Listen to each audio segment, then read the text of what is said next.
Okay, अब आगे check कर लेंगे। टॉपिक हमारा जेंडर इक्वलिटी है तो जाहिर है हमें उसी पे फोकस होना चाहिए, वरना टॉपिक बहुत सारे हैं हमारे पास में। हाँ बेटा बताओ, जेंडर,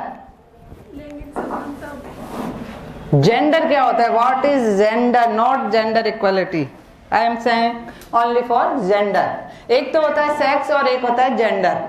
हमें बात करनी है जेंडर की, क्योंकि सेक्स तो क्रिएटेड है गॉड द्वारा, जो तो आपको बना दिया है वही रहोगे, फीमेल तो फीमेल, मेल तो मेल। जेंडर हमारे हाथ में है, बताओ।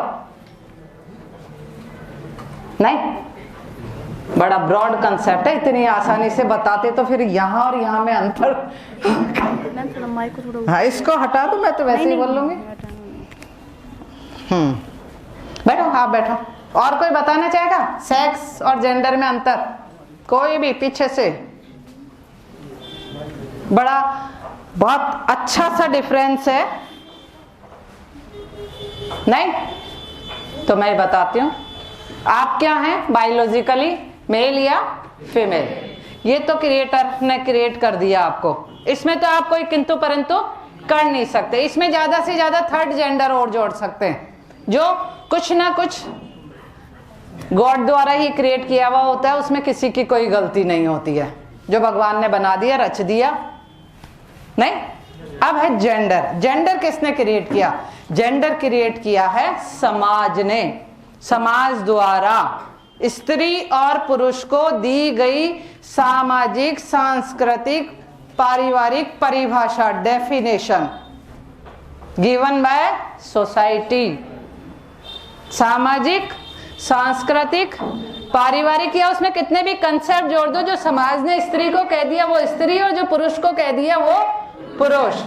अब समाज ने स्त्री किसे कह दिया? पर महिला कैसी? कौन सी महिला? जो आपको मम्मी सुबह सुबह रोटी बना के देगी वो,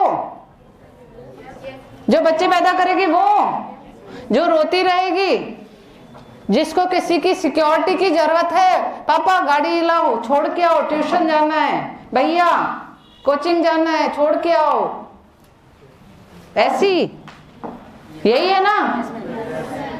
और कहीं किसी ने छेड़ दिया तो आंसू बहाना है, ऐसे नहीं दो थप्पड़ मार दो खींच के, कैसे मार दे?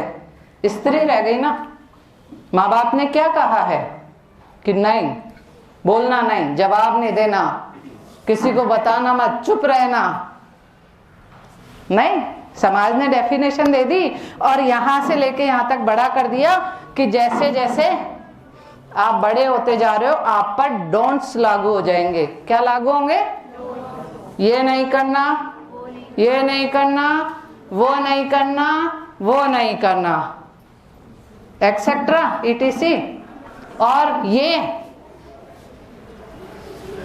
कुछ भी करो, कहीं भी जाओ, कभी भी जाओ,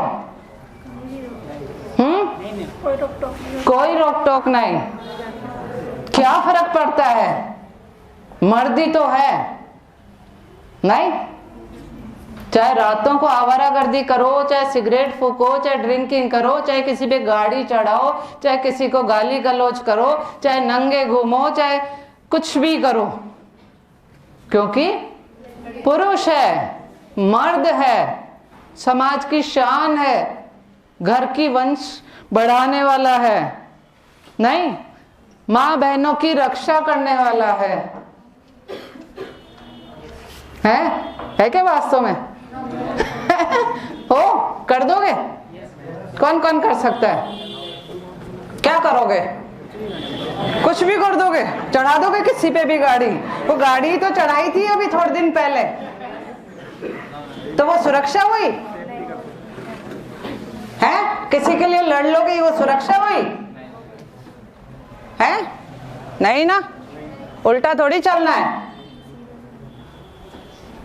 भाई। पुरुष को जिस तरह से परिभाषा दे दी समाज ने, उसने पुरुष के साथ भी उतना ही गलत किया है। पुरुष को क्या कह दिया? रोना नहीं, रोगे तो तमगा दे दिया जाएगा, क्या लड़कियों की तरह रोते हो? तो क्या आपके कोई ग्लैंड्स बनी नहीं है क्या? पुरुषों के ग्लैंड्स नहीं बनी है आंसू निकालने वाली? क्या इमोशंस नहीं है, दिल नहीं है, दिमाग नहीं है ना? तो फिर समाज ने क्यों कह दिया कि आप रोना नहीं? बुरा किया ना? बहुत ही बुरा किया ना? फिर भी सब एक दूसरे को डायलॉग देते हैं, क्या लड़कियों की तरह रोता रहता है? नहीं, और बहुत खुश होते हैं। और उस पुरुष के साथ, उस छोटे से लड़के के साथ जो 10, 12, 15, 18, 20 साल का है, कोई भी सेक्सुअली एक्सप्लॉयटेशन हो गया, हरेसमेंट हो गया, तो क्या कहा जाता है? ये कोई सेक्सुअली हरेसमेंट है? ये तो होता रहता है, लड़का है तो क्या फर्क पड़ता है? तेरे कौन सा प्रेग्नेंट हो जाएगा, तेरे क्या हो जाएगा, तेरी कौन सी इज्जत चले जाएगी? तो क्या लड़के का सेक्सुअली एक्सप्लॉयटेशन नहीं होता? परंतु समाज तो उसको मानता ही नहीं है। मानता है? नहीं मानता ना। लड़के भी नहीं मानते, पिता भी नहीं मानता, भाई भी नहीं मानता, भी नहीं मानता, टीचर भी नहीं मानता। अरे क्या फर्क पड़ता है, जाने दे। तो क्या लड़कों के साथ अच्छा किया समाज ने? आप रो नहीं सकते, आप अपनी बात नहीं कह सकते, आप में ताकत नहीं है, तो भी आपको मुखिया बना दिया गया है घर का। आपको कमाने की इच्छा नहीं है, नहीं कमाना, फिर भी कमा के तो लाना ही पड़ेगा। एक बर्डन तो है ही ना, है कि नहीं है? है कि नहीं है? या सब कमाना चाहते हो? कुछ तो 2-4 तो आराम करना चाहते होंगे, करना चाहते हैं ना, कि हम आराम से खाएं और हमें कमाने वाली बीवी मिले। पर कैसे? समाज क्या कहेगा? नहीं ना, सब चीजों को उल्टा से उल्टा कर दिया। जो जैसा नहीं है उसको वैसा रहना पड़ता है, सिर्फ और सिर्फ समाज की डेफिनेशन की वजह से। नहीं कि औरत तो कैसी रहेगी, कपड़ों में ढकी छुपी, शर्मीली, अबला, दुर्बला, असुरक्षित, रोने वाली, घर का काम काज करने वाली, बच्चे पालने वाली। नहीं, और आजकल की महिलाओं ने तो और भी अपने ऊपर और बर्डन ले लिया है, मल्टीटास्किंग करने लगी है। कैसे? जॉब साथ में, हाउसवाइफ विद साथ में जॉब, फिर साथ में पेरेंटिंग, बच्चों को भी आप ही को पढ़ाना है, तो और ज्यादा अपने ऊपर बर्डन ले लिया है। नहीं, तो ये जो समाज की परिभाषाएं हैं जिनकी वजह से स्त्री और पुरुषों को एक निश्चित, एक फिक्स डेफिनेशन में डाल दिया गया है, वो जेंडर है। और उसी जेंडर में डिस्क्रिमिनेशन आ गया। डिस्क्रिमिनेशन ही है ना कि आपको तो रात को बाहर नहीं जाना, आप रात को बाहर जा सकते हो, आपको तो घर का ये काम करना है, आपको घर का काम बिल्कुल नहीं करना है, बर्तन नहीं मांजने, झाड़ू नहीं लगानी है, औरत थोड़ी हो गया डिस्क्रिमिनेशन। आपको तो रोना है, आपको बिल्कुल नहीं रोना। नहीं, तो ये जिस तरह की अलग अलग डेफिनेशन दे दी गई, उसने समाज में जेंडर डिस्क्रिमिनेशन पैदा किया। और यहीं से शुरुआत हुई असमानता की, जहां पर महिलाओं को दोयम दर्जे का बना दिया गया, जबकि वो by nature, by creator already सक्षम थी या नहीं थी? बताओ। थी, शक्तिशाली थी, शक्तिशाली है। बताओ कैसे? अपनी शक्ति पहचानो। बताओ आप में क्या क्या शक्तियां हैं, बताओ। अपनी शक्ति तो आनी चाहिए ना पहचानने में। बोलो बोलो बोलो। आपको अपनी शक्ति पता होनी चाहिए। है कुछ आप में शक्ति? किसको पता है खुद की शक्ति? कौन बोलेंगे इधर से? बताओ। शीला जी बताएंगी। बताओ। आपको पहचान होनी चाहिए ना। इनको तो क्या, पैदा होते ही और लड़का हुआ है, बस मजे आ गए, वंश चल गया हमारा तो, हो गई शक्तिशाली। लड़का होते ही पूरा समाज, पूरा मोहल्ला, पूरा घर, ननियाल पक्ष, दरियाल पक्ष सब ताकतवर हो जाते कि लड़का हो गया। इसको तो पहचान करवानी पड़ेगी। बताओ मैम, जिन गर्ल्स को ऐसा लगता है कि मैं अकेली बाहर नहीं जा सकती, सड़क पे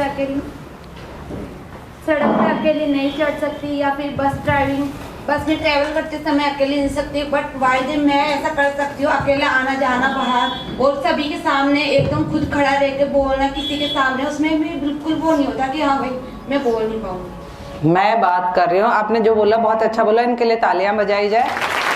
मैं बात कर रही हूँ उस क्रिएटर ने आपको बाय बर्थ एक शक्ति के साथ भेजा है, एक प्रिविलेज के साथ भेजा है, आप में वो है, उसको पहचानना है वो आप में क्या है। अरे जननी, वंशवाहिनी, इस जगत को चलाने वाली हो आप, आपके बिना तो जगत चल ही नहीं सकता। और किसको कहते हैं वंशवाहक? और चलाता कौन है? पैदा ही वही करती है, 9 महीने वही रखती है, पालती वही है, पोषण वही करती है, बड़ा वही करती है। स्पेशल फीचर दिया है ना गॉड ने आपको, यूट्रस दिया है, और उस यूट्रस में एक जान को आपको बड़ा करने का अधिकार दिया है। उसके बाद उसकी डिलीवरी, उसके बाद उसका पोषण, फीडिंग, 2-2, 3-3 साल तक महिला अपना पूरा खून पानी जो है उससे बड़ा करती है। इतनी बड़ी शक्ति है आप में, तो कितनी प्रिविलेज हो और आप अपनी शक्ति को नहीं पहचानती।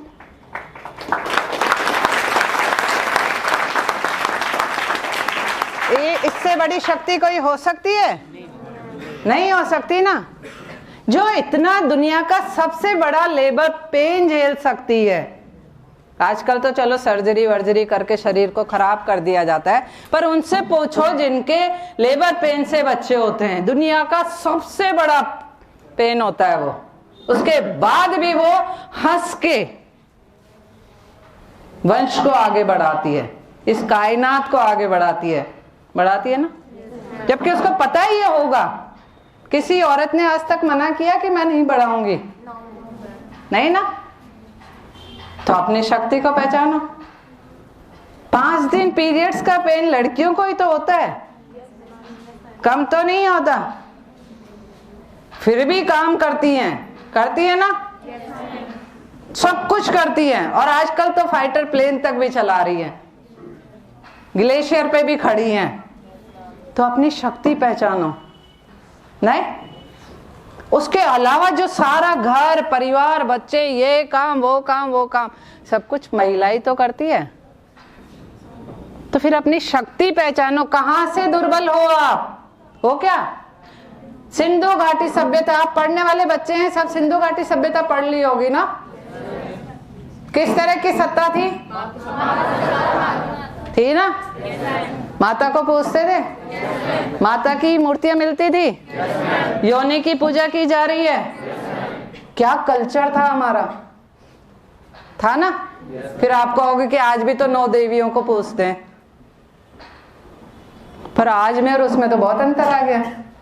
इधर तो पूजते हैं, पीछे बैठ के दारू पीते रहते हैं। नहीं, बहुत अंतर आ गया ना।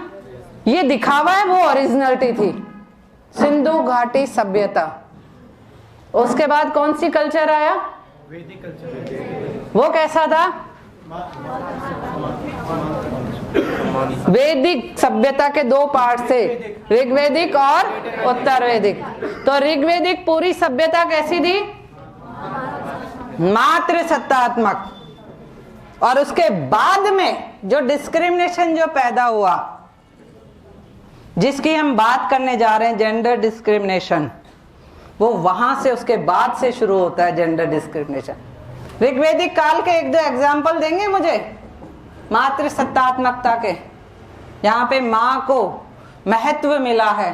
अरे रामायण में राम किसके पुत्र हैं? लक्ष्मण किसके पुत्र हैं? तो मातृ सत्तात्मक हो गया ना। आज भी किसी घर के आगे माँ का नाम नहीं लिखा रहता, ऋग्वैदिक काल में लिखा रहता था कि कौशल्या का पुत्र है। में पहले माता का नाम आता। माता का नाम आता है। सातवान तो बहुत बाद में, हम तो रामायण महाभारत की बात कर रहे हैं। स्वयंवर का अधिकार कहाँ दिखाई देता है? रामायण। आज कर सकता है कोई? ऑनर किलिंग हो जाए या हो ही जाती है, हो जाती है ना। तो हम पहले अच्छे थे या अब अच्छे हैं? ठीक है, अब ठीक है। इससे बढ़िया तो मैं बिना माइक से बोल लेती। फिर उसके अलावा स्वयंवर का अधिकार आपको रामायण महाभारत में दोनों दिख रहा है। बाल विवाह का अधिकार नहीं था, बाल विवाह नहीं होते थे, वयस्क विवाह होते थे, एडल्ट। दहेज नहीं था, विधवा प्रताड़ना नहीं थी, भ्रूण हत्या नहीं थी, विदुषी महिलाएं थी। नाम बताओ दो चार विदुषी महिलाओं के, बताओ बताओ, और बोलो और बोलो।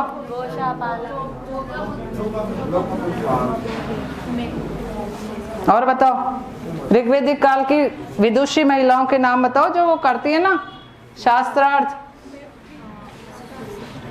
मैत्री, गार्गी, लोपामुद्रा, घोषा, पाला, कितनी सारी तो थी। इसका मतलब शिक्षा थी। ऋग्वेदिक काल तक की बात कर रही हूँ जहाँ पे स्वयंवर का अधिकार था, शिक्षा का अधिकार था, शस्त्र चलाने का अधिकार था, कोई बुराइयां नहीं थी, कोई बलात्कार नहीं था, कुछ नहीं था, भ्रूण हत्या नहीं थी, दहेज हत्या नहीं थी, विधवाओं की प्रताड़ना नहीं थी। पर जब हम उत्तर वैदिक काल में आते हैं तो सीन बदल जाता है। फिर वहां महिलाएं क्या हो जाती हैं? नगर वधू, तवायफ, देवदासी। सुना ही है नाम? सुना है नाम? देवदासी क्या होता है? देवदासी बताओ। मंदिरों हैं। नगर वधू का नाम सुना है? बताओ बताओ बताओ, किसी ने सुना है? कौन सी नगर वधू? वैशाली की नगर वधू? आचार्य चतुर्सेन पढ़ी है किसी ने? पढ़ोगे जब फ्री होगे तब, अभी तो कंपटीशन में हो, है ना, बाद में पढ़ोगे। परंतु थोड़ा थोड़ा आपको बताना जरूरी इसलिए कि अब महिला उपभोग की वस्तु बन गई है। जहां ये शब्द आ गए इसका मतलब अब महिला पूज्य नहीं होकर क्या हो गई है? और पुरुष क्या बन गया? उपभोक्ता। और वो क्या बन गई? तभी तो उसको इतने सारे अलंकरण दे दिए गए गंदे गंदे, नहीं तो क्या जरूरत थी? और किसका शोषण किया जा सकता है? उसका जो अशिक्षित हो, जो कमजोर हो, जो पीड़ित हो, जो असुरक्षित हो, जिसके दिमाग में ये भावना डाल दी जाए कि तू तो असुरक्षित है, तू तो असुरक्षित है, तू तो असुरक्षित है, तुझे तो ऐसे रहना चाहिए, तुझे घर में रहना चाहिए, तुझे ये नहीं करना चाहिए, तुझे वो नहीं करना चाहिए। उसको, बच्ची को बचपन से लेके बड़ा कर दो कि तेरे चारों तरफ तो असुरक्षा ही असुरक्षा है, और तुझे किससे सुरक्षित रहना है? पुरुष से। तेरी सुरक्षा कौन करेगा? और पुरुष भी कौन सा? या तो पिता, या पति, या पुत्र। पुत्र की कामना कौन करता है? इसीलिए तो की जाती है ना, कि या तो वंश चलाएगा या फिर आने वाले लोगों को सुरक्षा देगा। पति का कंसेप्ट भी कि एक लाइफ को एक सिस्टमेटिक तरीके से चला दिया जाए, जिसमें उसकी सारी जरूरतों की पूर्ति भी हो जाए, सुरक्षा भी हो जाए। और पिता का तो दायित्व है कि वो अपने बच्चों को सुरक्षा देगा ही। तो क्या सिर्फ स्त्री को या महिला को या बच्ची को ही सब चीजों की जरूरत है? क्या जेंट्स को जरूरत नहीं है? इनको सुरक्षा की, इनको प्यार की, इनको सलाह की, इनको संस्कार की जरूरत नहीं है? फिर स्मृति में क्यों लिखा गया कि एक महिला बचपन में तो पिता से, जवानी में पति से, और बुढ़ापे में फिर बेटे के लिए भी लिख देते हैं कि बच्चा पिता से, फिर पत्नी से, और फिर पुत्री से, क्योंकि पुत्री तो बैलेंस करती है पिता को। ध्यान है? जैसे ही किसी आदमी के घर में बच्ची पैदा होती है, उसका एटीट्यूड ही बदल जाता है। बदलता है ना? ऑटोमेटिक सम्मान, आदर, सुरक्षा, पता नहीं क्या क्या भावनाएं आ जाती है, फीलिंग्स, लव, स्नेह आ जाती है ना। और जिनके घर में लड़कियां नहीं होती वहां थोड़ा अजीब सा माहौल रहता है ना, थोड़ा थोड़ा सा अलग रहता है। हालांकि सबके नहीं कह सकते, फिर भी थोड़ा सम्मान रहता होगा, परंतु जिनके घर में बच्चियां होती है वहां थोड़ा सा ज्यादा बढ़ जाता है। तो जो हमारा वन साइडेड हमने चलाया ना कि इसको तो हमको सुरक्षा भी देनी है, शिक्षा भी देनी है, बंद भी रखना है, अबला दुर्बला बनाना है, तो उसने जेंडर डिस्क्रिमिनेशन पैदा कर दिया समाज में, कर दिया ना। और यहीं से बाल विवाह शुरू हो गए कि इसको जल्दी से निपटा दो। नहीं नहीं, और वो जल्दी से निपटाने के चक्कर में सोसाइटी खराब हो गई ना, और कितनी सारी बुराइयां आ गई समाज में।